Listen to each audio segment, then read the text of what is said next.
Con todo el contenido que ha desarrollado estos años, ¿cuál es el vídeo con el que más ha disfrutado y el más difícil o laborioso? Pues no tengo idea.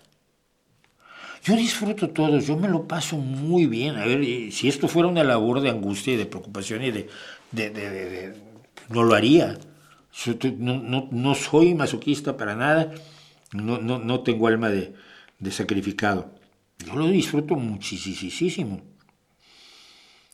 Pero, y trabajo, pues que todos cuestan mucho trabajo, ¿no? Yo lo que hago es aprovechar lo que he aprendido a lo largo de los años, luego voy a temas que ya conozco, los investigo, los ilustro, pero no hay nada así que yo considere. Lo que ha sido, digamos, el punto focal de la historia de este canal fue cuando hice el vídeo de las manzanas. Porque fue el primero que llegó a 100,000 visualizaciones y fue el primero que dijo que, bueno, este canal podía seguir de una manera más ordenada. Pero había un tipo que raspaba una manzana y decía que lo que le caía era petróleo. Y luego lo quemaba y olía horrible.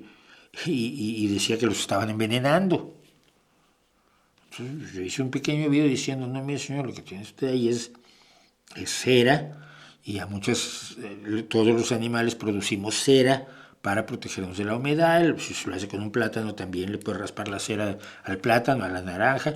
Y si usted cree que usted no produce cera, pues haga así y va a ver que produce cera. Y entonces cómo se le agrega cera carnauba a algunos alimentos para preservarlos de la humedad. Pero que pues, no era petróleo, ni nos estaban envenenando, ni nada por el estilo. El señor era profundamente ignorante, lo siento, pero fue viralísimo en su momento, ¿no?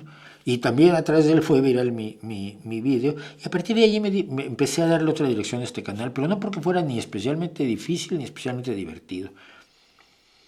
Todo me divierte mucho.